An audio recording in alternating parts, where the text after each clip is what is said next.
Welcome to episode number 213 of the Beyond Social Media Show, the podcast for all of you marketing, advertising, public relations, and communications professionals.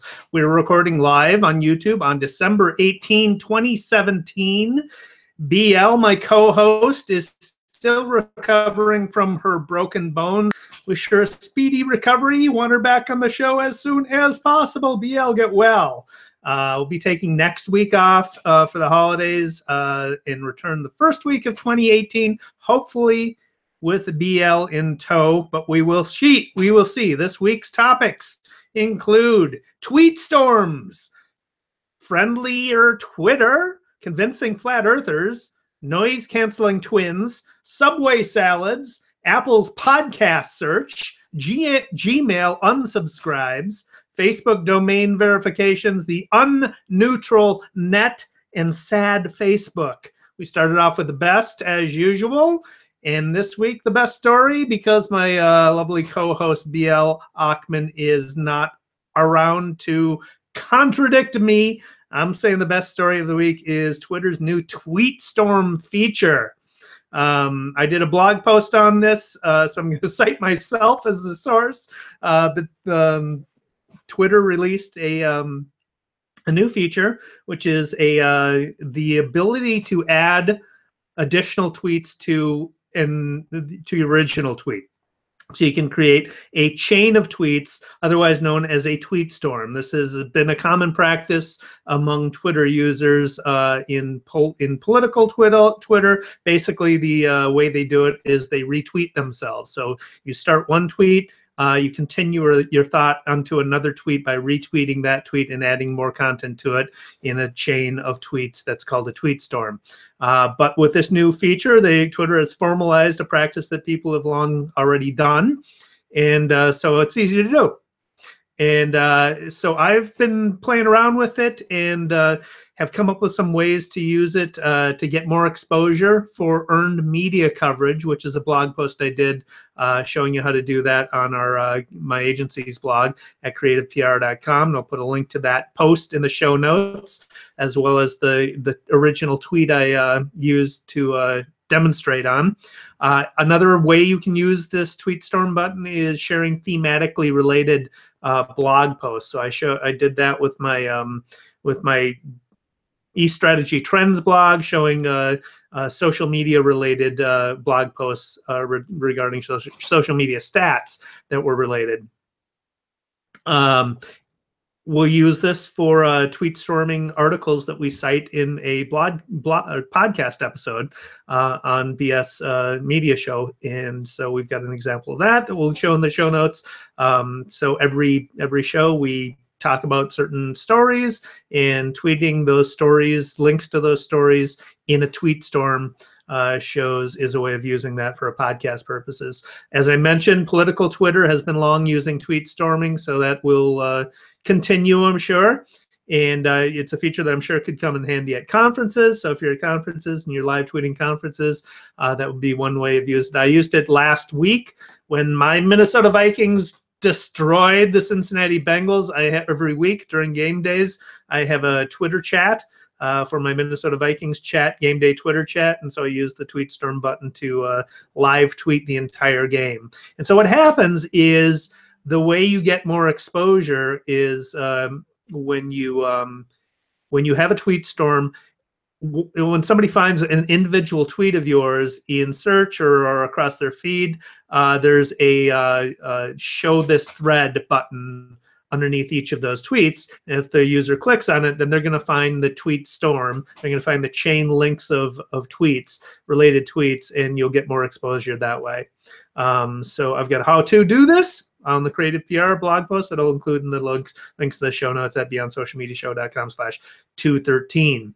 In other Twitter news, this came out today. Twitter is trying to clean up their act, or others' acts, as it may be. This is from a Recode article by Tony Rome. Twitter began enforcing new rules today to suspend users affiliated with hate groups, both on and off the platform. This is a policy they had announced some time ago, but it went into effect today. It has already led to the disabling of some alt-right accounts. There are new restrictions or attempts to combat the rampant harassment and abuse on the site. Users affiliated with the alt-right or neo-Nazi movements in particular have taken advantage of Twitter's lax oversight to stoke racial tensions, to peddle false news, to attack critics. Earlier this year, they used Twitter to organize neo-Nazi rally in Charlottesville. Twitter has never explicitly mentioned the alt-right or neo-Nazi groups regarding these rules, but the new policy is more broadly sought to outlaw, quote, specific threats of violence or wish for the serious physical harm, death, or disease of an individual or group of people. That's their stated policy. So that certainly includes the alt-right and Nazis. Twitter has said they'll be monitoring groups' behavior outside of the site when they make their decisions as to which users have run afoul of the new regulations. For me, it couldn't have come soon enough.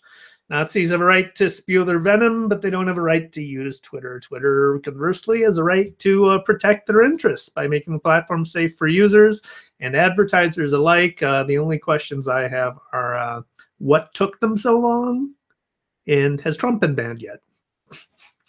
So speaking of Trump, here's a great article on the blog The Conversation by Gleb Tispersky, I think is how you pronounce the name. And it's about how to communicate with people who deny reality. So we have plenty of examples in recent years of people who refuse reality. One very usually that takes some conspiracies, but it could also be people like the Flat Earth Society. In the business environment, you may have colleagues who are a client who refuse to believe something that's demonstrably true or believe something that is demonstrably false. The article cites that 23% of fired CEOs got fired for denying reality. They refuse to recognize negative facts about an organization's performance. So the article goes on to counsel that you should not try to convince people with facts and logic. In political environments, I see liberals trying to do this all the time, and it just doesn't work. There are things such as confirmation bias. So that's when somebody believes something that's known to be false, and it's demonstrating kind of an emotional block that's at play. Confirmation bias shows that we tend to look for or interpret information in ways that conforms to our own beliefs. That's rampant in political conversations. Sunk cost fallacy is another example where people refuse to recognize reality. And that's when somebody, the article cites an example of a manager who refuses to acknowledge that the person they've hired is a bad fit, despite everyone else in the department knowing that the person is a bad fit, and they're holding back the team. So the sunk cost fallacy is a tendency to double down on past decisions, in this case hiring an employee who's not working out, regardless of whether objective assessment shows the decision to be problematic. There's the backfire effect. This is when people tend to dig in their heels when they're presenting with facts that cause them to feel bad about their own identity, their own self-worth, or their worldview or group belonging. In some cases, it actually backfires. So people presenting people with the facts backfires. It causes people to develop a stronger attachment to their incorrect beliefs or express anger at the person bringing them the message, shooting messenger. So the article counsels, rather than offering facts, your goal should be to show emotional leadership, to try and figure out what this person's emotional blocks are. And to do so, you should use curiosity and subtle questioning to figure out what their values are and their goals are, how they shape their self-perception and self-identity, and focus on deploying the emotional intelligence skill of once you understand your colleagues' goals and values, try and show that you share them. Research apparently shows that doing so is crucial to conveying knowledge effectively. If we know that somebody was like us, we're more likely to trust them, and therefore we're more likely to be receptive of the knowledge they're trying to give to us. Practice mirroring rephrasing other people's words to make the points. It demonstrates that you understand how they feel, and it helps build trust. So after you've done these things, a lot of work, I know, but after you've done these things, you're building trust and establishing an emotional connection with people, and then you can move on to the problem at hand, which is their emotional block. So show them without arousing a defensive or aggressive response that their current denial of truth undermines their own goals in the long term. And it can help to cite a prominent example, like a business leader who had accepted difficult facts in order to move forward and achieve success. So a very interesting article about how to discuss things with people that don't believe in truth, don't believe in objective truth, and you may run into them this holiday season. So there you go, armed with some dinner table conversations, perhaps. Another great article. This is wonderful. I don't know how I came across this, but I stumbled across it. This is a page 6 article by Emily Smith and Ian Moore, and it's just wonderful. Amal and George Clooney are the proud owners of new twins, and they recently took a flight to the UK with their twins in tow. And anyone who has traveled on a few flights even know that children and flying don't necessarily mix. They often end up creating a lot of noise. And doubling that noise with twins, you can imagine, would annoy a lot of travelers, especially during a long international flight. So knowing this, the Clooneys handed out noise-canceling headphones to their fellow first-class passengers, along with a note apologizing ahead of time, quote-unquote, if the twins cried. The headphones were branded with Casamigos tequila, which is Clooney's brand of tequila. So some clever marketing there, as well as just a very smart thing to do. So I love that story. Here's another very cool story. This is kind of an innovative a story of innovation. It's from the Manichi is the source. And it talks about a subway operator, Tokyo Metro Company, which is getting into farming. Under the name of Tokyo Salad, the company is growing lettuce and salad greens and herbs at a facility near the Nishi Kasai station on the Tokyo Metro Tozai line. They are cultivating these greens in a warehouse that's located under the elevated train tracks of the line. The space is airtight. It's held to strict hygienic conditions. They use neither fertilizer nor soil because they are hydroponically grown, these plants. In 7 rows of plants, the cultivation is completely mechanized. The seeds are placed on a sponge with tweezers, and the young seedlings are raised until the leaves spread out, at which time they're moved to a more spacious area where they can grow. They use LED light to shed light on the plants for 16 hours a day, and liquid nutrients are cycled through the system 24/7. It takes roughly 3 to 5 weeks for a plant to reach maturity. The plants can be preserved for a long period of time, and because there's no chemical fertilizers, they've never touched soil, the entire plant can be eaten without being washed. So these plant factories are the focus of efforts by the Ministry of Agriculture, Forestry, and Fisheries in Japan to expand safe provisions of products, food products, to create a high productivity and job creation. It's a very cool article on innovation that will include a link in the show notes. This is a new development here that podcasters will be interested in, from a ZDNet story by Jake Smith. Apple has acquired podcast search startup Pop-Up Archive, which is a platform that enables, or was a platform that enables users to transcribe, organize, and search spoken audio files. The company was founded in 2012 and had owned an audio search product, which it ended on November 28th. So it was an audio search engine, basically. This is likely to have something to do with the acquisition, the closing of that. And I imagine the acquisition is Apple's move to improve its podcast discovery capabilities. So that's always a good thing. share that. Interesting article on Android Police by Ryan Hager. So Gmail has a new feature. The Gmail inbox now asks you if you'd like to unsubscribe from a sender's mailing list if you ignore their emails for a month. So the new feature works via the new inbox, via a new inbox tip card that appears at the top of your inbox in both Android app and the desktop site. I haven't seen it on iOS either. But all it does is ask if you'd like to unsubscribe from a specific sender's emails. It has a button to unsubscribe, or you can click ignore the tip.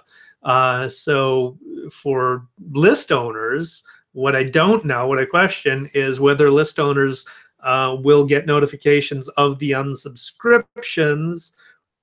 Gmail just kind of banishes the sending address to inbox obscurity. It would be nice to know. So I'd recommend, if you own a list, if you're an email marketer, I recommend segmenting your Android Gmail subscribers and kind of paying attention to those unsub rates. Again, I don't know if it's available on iOS. I haven't seen it yet. Facebook page owners, you'll need to pay attention to this. This is from a Next Web article by Matt Navarra. Facebook is the ability of publishers to edit the way their content appears on Facebook is going to be removed in early Q1 2018, unless the admins of those pages use a new domain verification process for all their pages. So Facebook wants you to verify the domains of the websites for which you have Facebook pages. Excuse me, had to take a sip of water there. So the domain verification is a way for page owners to claim ownership of their websites within Business Manager. It allows you to control your editing privileges and your other content on the page. The intent is to prevent misuse of a domain, quote, to keep bad actors from spreading misinformation, end quote, on Facebook. So to implement the domain verification, you need to choose between two different methods. You can either add a DNS TXT entry to do your DNS record, or you upload an HTML file that Facebook provides you to your web directory and confirm the domain ownership through Business Manager. So this is a typical domain verification process. Anybody who's done search engine optimization will be familiar with this process. It's fairly easy to do. Got a BuzzSumo most shared Facebook content of 2017 article that I won't talk about, but we'll link to it in the show notes. And that's it for the best stories of the week. On to the worst, and settle in, because this is the worst of the worst, and it'll take a long time to go through, because we're going to recap some of the what we already know about net neutrality being repealed. Big story this week.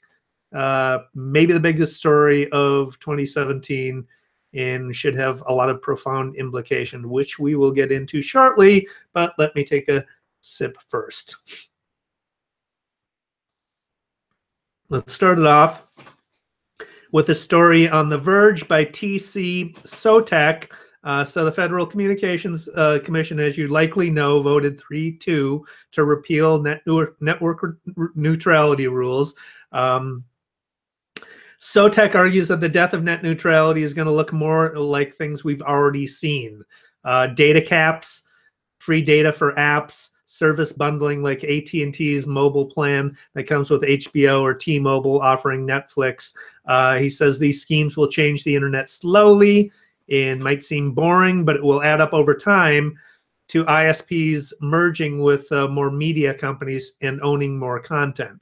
The mergers, he argues, will create huge conflicts of interest because the companies that own access to the internet will be tempted to rig it in favor of their own shows and services. Some of the schemes will show up on your internet bill, while others will leave customers stuck in the middle and in the dark. The next Comcast versus Netflix fight might be Comcast versus Disney. So Disney's recent acquisition of Fox for other media companies to merge in order to compete. And ISPs have incentives to merge with content companies, so they have the content to attract customers and compete in this in these merger acquisitions. So it'll create an escalating cycle of consolidation, he argues. This world of mergers and overlapping conglomerates. The internet will be a pawn between companies that want to sell you television. So basically, everybody, all the big players, want to go back to the future to make the internet look like cable television, where you have bundled tiered plans that you have to buy from. Net neutrality regulations kept ISPs from the worst possible discriminatory behaviors, such as paid prioritization, throttling traffic, and blocking websites and services completely. But ISPs quickly pushed the limits after the 2015 Open Internet Order went into effect, and they faced no consequences. Ajit Pai said that all of this represents hypothetical harm, and the article says that's a lie, because there's real evidence that ISPs are already trying to do these things. T-Mobile, for instance, discriminated between types of content by giving customers unlimited access to music and then video from huge media brands. It even throttled video traffic and misled consumers about it, calling the practice optimization. AT&T zero-rated DirecTV data. So zero rating is the practice of not charging customers for data use on specific websites and services by ISPs and mobile service providers. Verizon similarly zero-rated its Go90 video service. A report by Chairman Tom Wheeler's FCC said that AT&T and Verizon zero rating programs violated net neutrality, but that inquiry, of course, was dropped by the current FCC Chairman Ajit Pai. Vertically integrated ISPs like Comcast and Verizon have huge incentives to make up for the decline in cable television revenue by making the internet more like cable, just as I said. They are already working on that. They're bundling video and services with internet plans. I currently have that with my Comcast account. With my Verizon account, I get free streaming of NFL games. So you're seeing that kind of bundling of content and services. The net neutrality is fundamentally about free speech and how it ought to be treated in a free society. The vision was given the force of law in the FCC's Open Internet Order, requiring ISPs to play fairly, to treat all traffic the same, let customers decide what to say and where to go without coercion of the operators. So this is the threat to the internet. Media companies and ISPs are consolidating at an alarming rate. They're creating massive conflicts of interest, and those conflicts of interest threaten the integrity of the internet without the fairness that regulations impose. States are planning to sue to protect net neutrality. So this is the reaction part of the ban or the repeal of net neutrality. This is from a Slate article by April Glazer. Multi-state challenge is being held by New York Attorney General Eric Schneiderman, who has been leading the charge against the FCC's comment process problem. We've talked about this on previous episodes. His investigation has found that more than 2 million comments were made using stolen identities. Schneiderman contends this is a violation of New York state law, and his office has set up an online tool, which we'll link to in the show notes, to allow you to check whether your identity was used to submit a comment about net neutrality without your knowledge.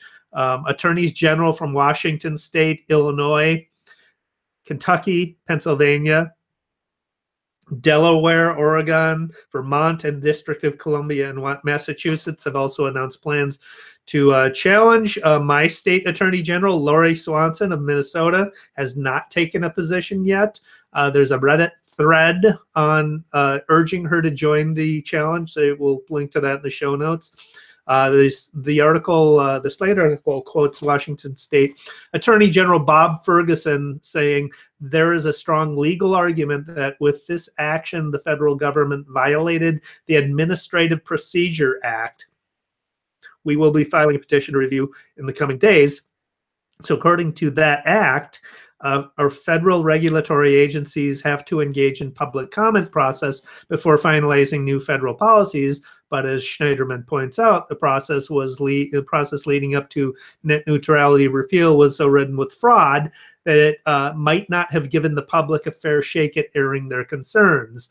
It's not just attorneys general that are planning to sue the FCC. Free Press, it's a nonprofit that supports net neutrality, plans to mount a legal challenge. National Hispanic Media Coalition is planning to sue. Carmen Scurato, the vice president of policy at the coalition, says Chairman Pai's repeal of net neutrality rules is a frontal attack on Latinos and other communities of color who already face substantial barriers in getting online, staying online, and having high quality internet.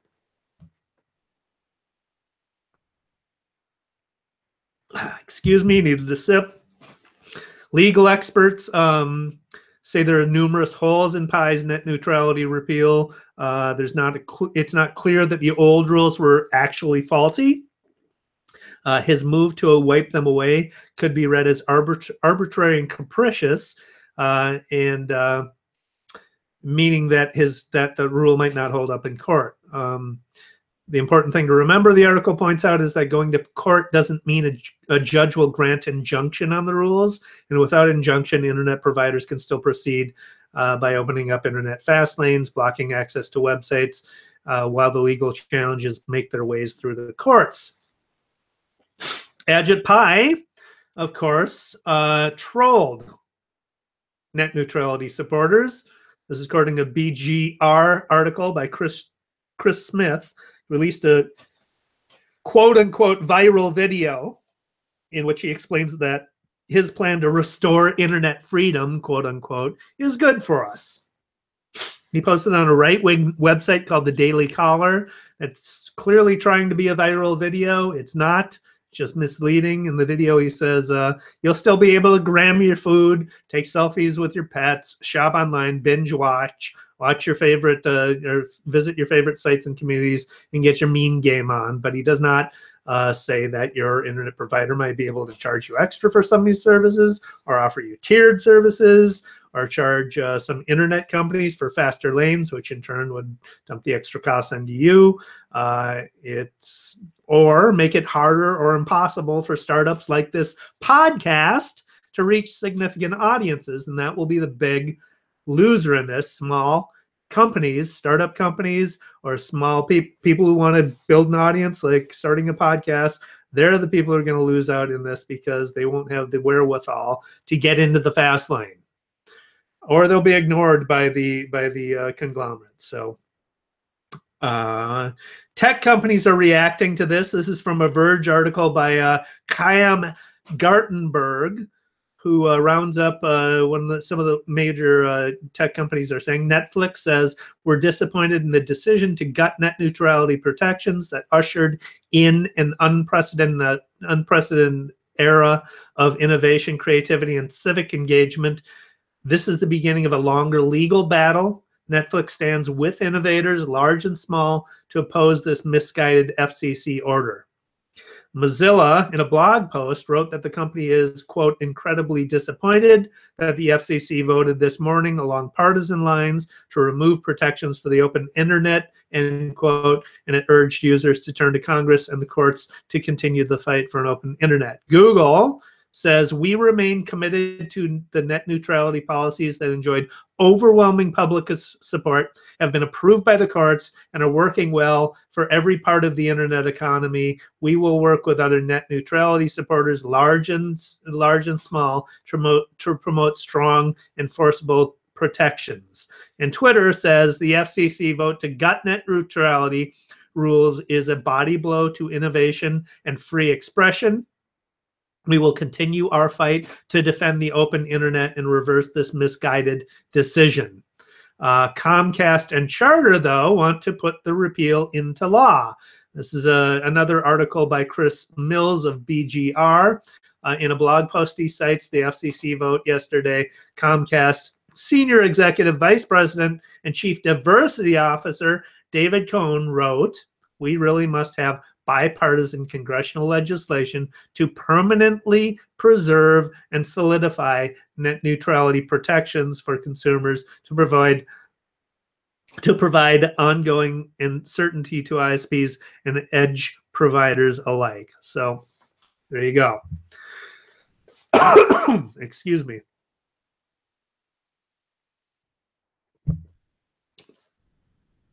In place of the FCC, the article continues, the FTC will now regulate the ISPs, but it has far less power than the FCC had. The FTC can only enforce a company's own terms and conditions on itself, which of course leaves ISPs free to move the goalposts wherever they like. He says, just look at the language Comcast has promoted in the past. It's seeking quote, light regulatory approach that would protect the openness of the internet, but that would also protect the continued investment and innovation that has made the internet the vibrant and dynamic place that it is today, end quote. They have a lot to gain. That's why they're in favor of repealing net neutrality. So anyway, political consequences. This is from a Bustle article by Chris Tognati. Democrats want to force a Senate vote to restore net neutrality. So they're aiming to restore net neutrality. Senate Minority Leader Chuck Schumer is promising a vote on the issue in the weeks to come. The article cites a survey conducted this month that says a whopping 83% of the American public supports net neutrality, which includes 75% of Republicans. The Democrats are reportedly planning to attempt to use the Congressional Review Act to undo the FCC's vote. This was an act that was passed in 1996 that enables the Congress to review regulations recently implemented by agencies like the FCC, provided the action is taken within 60 working days of the new regulations implementation. So in the next 60 days, Congress is in session, there's a window for them to act. Senator Leahy tweeted that we do support a CRA reversal of today's FCC action to repeal the net neutrality rule. We're co-sponsors. He means he's co-sponsor with Senator Markey, and the bill boasts 19 other Democratic co-sponsors. Question is whether they get any Republicans. A similar bill will reportedly be presented in the House. According to The Hill, Markey has portrayed the bill as a decision for his Republican colleagues, characterizing it as a choice between support for the American public or support for massive telecom corporations. There's a Reuters article by David Shepardson and Ginger Gibson, which argues that Democrats are going to paint the repeal as evidence that Republicans are uninterested in young people and consumer concerns. FCC Commissioner Jessica Rosenworcel, a Democrat, is quoted in the article saying the American public is angry that the actions of the Republican majority have awoken a sleeping giant, end quote. Polls have shown young people feel passionately about fair and open internet access. The Democrats believe the issue may resonate with those younger voters who may not be politically active on other issues like taxes, foreign policy. Jesse Ferguson is quoted in the article saying that young people were favoring Democrats in the most recent election and that net neutrality could be used to gather support in the 2018 midterms. He's quoted saying, net neutrality is the latest data point for voters that this administration is more interested in doing what big companies want them to do than what people think is in their interests. That's a narrative that is politically toxic for Republicans.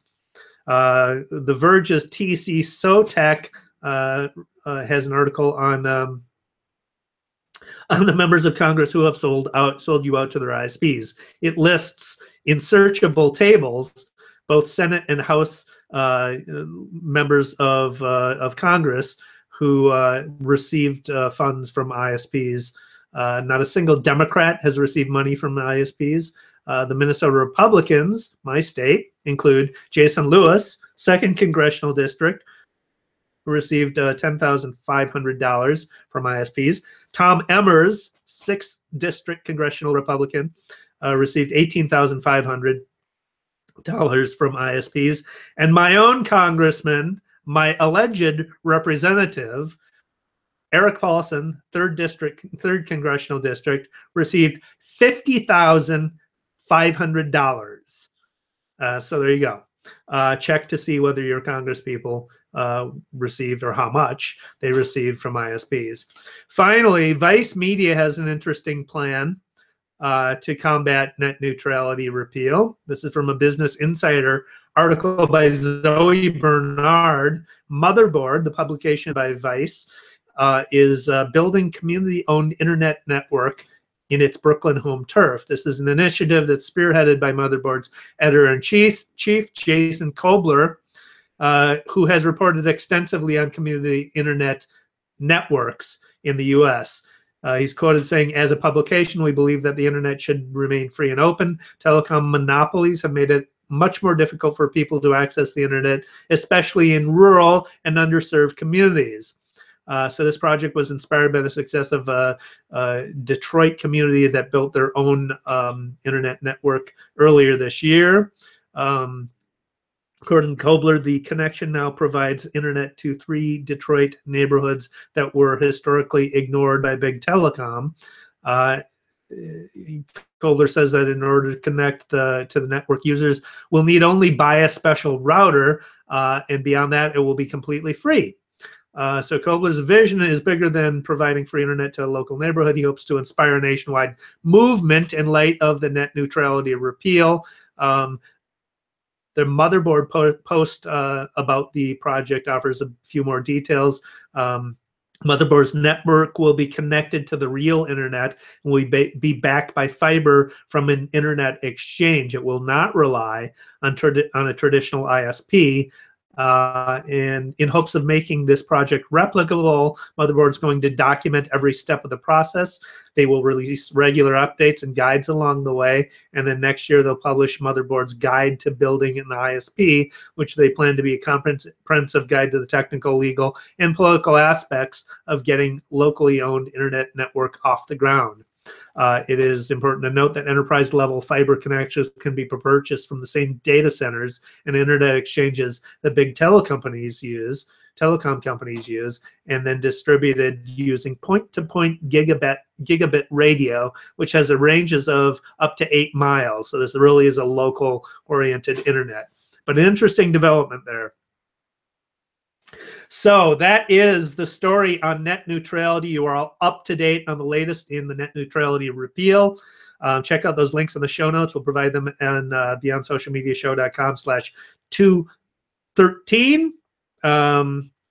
I'm just going to cite this article because my co-host B.L. OCHMAN is not here to represent the traditionalists on Twitter. There's a Quartz article by Mike Murphy who rants against Twitter getting longer.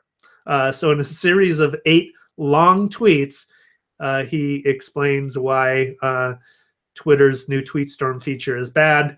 It's kind of clever and kind of ironic, but there you go. You can read it if you want. Facebook is admitting that it's bad for you. This is from a CNBC article by Todd Hazelton.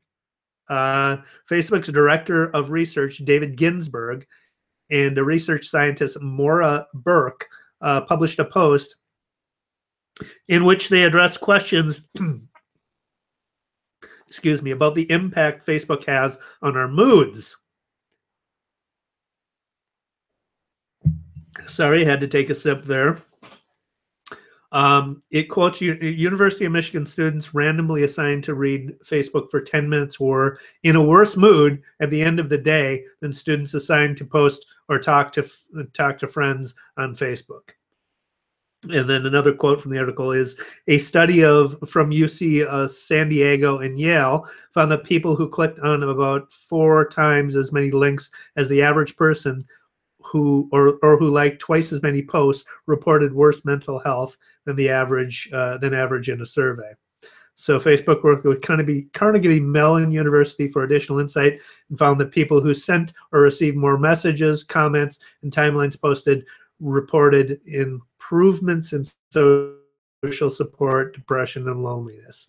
Facebook said students at Cornell who used Facebook for 5 minutes while viewing their own profiles saw boosts in self-affirmation, while folks who looked at others' profiles did not. Facebook said they're going to take this data and work to encourage more social interaction among users. This kind of makes sense. It's also kind of self-serving for Facebook. So anyway, we'll have a link to that in the show notes. My question is, where's the report about how Russia hacked our election? So that goes. That's the end of the best stories. On the shiny new stuff. 2 things related to music and from Spotify, basically. The first one is Every Noise at Once. This is a tool you can use if you want to find some new music by a band or a musician you've never heard of, but you want to ensure that you like it. It's basically you can search for an artist and then click on a genre and find other artists that are associated with that genre, and then listen to sample tracks. It's also a fascinating glimpse into Spotify's taxonomic classifications, which it uses Spotify data to create this the search engine. It's as I said, an interesting look into Spotify's taxonomic classifications and how it uses those to match people with the music they'd like. So include a link to that in the show notes. And then Music Popcorn is the other one. This is a data visualization from Echo Nest, which is a company that Spotify owns. And you can use it to explore which genres are associated with one another. There's no listing involved. It is a just data visualization with color-coded bubbles, basically, of related genres. So that's kind of fun to play with. On to projects. BL, my co-host, has 2. She's cited in the Forbes article titled 8 Ways to Start or Buy an E-Commerce Business in Midlife. Funwalker's business is featured in the article. The article describes Funwalkers as whimsical license plates that attach to older person's walkers and scooters. So it's great. We'll include a link in the show notes for you to read that article. And BL's Funwalkers are available at funwalkers.com. So visit there to buy any. And then additionally, she had an article that was published by Media Village on Tasty Steps the title is Tasty Steps into UGC, user-generated content, with Today and Campbell Soup. And so BuzzFeed's, this is a quote from the summary of the article, BuzzFeed's Tasty and Universal's Today show are extending their partnership with household brand Campbell Soup. They're cooking up a campaign that will not only deepen already massive engagement, but further their goal of driving shoppers into stores by bridging digital, social, and broadcast together with trend-setting first for strategic partnerships. Again, we'll link in the show notes so you can read that one. I was cited in the article on Business to Community by Erica Abbott. That's titled 40 Experts Share Their 2018 Content Marketing Predictions. My prediction is marketers will get a lot more serious about optimizing audio content, but there's 39 other predictions you can read on that, so we'll include a link in the show notes there. Finally, let's wrap this up. Daily numbers. Of course, one of my favorite annual reports, Google's Year in Search, is out. And here are some of the top from Google Search Trends, some of the top global searches. Top 5 global searches for 2017. Number 1, Hurricane Irma. Number 2, iPhone 8. Number 3, iPhone X. Number 4, Matt Lauer. Number 5, Meghan Markle. The top U.S. searches are number 1, number 2, Matt Lauer. Number 3, Tom Petty. Number 4, Super Bowl. Number 5, Las Vegas shooting. The top U.S. news searches are number 1, Hurricane Irma, then Las Vegas shooting, solar eclipse, Hurricane Harvey, Bitcoin price, North Korea, Hurricane Jose, Hurricane Maria, April the giraffe, and Dhaka. Lots of sad and depressing searches for the U.S. news searches. Another category, what is category? So what is related searches? People wanting to know what is. Topping the list is what is Dhaka? What is Bitcoin? What is a solar eclipse? What is Antifa? What is net neutrality? What is covfefe? What is anti-Kyretha mechanism? I have no idea what that is. I'll have to search that myself. What is a fidget spinner?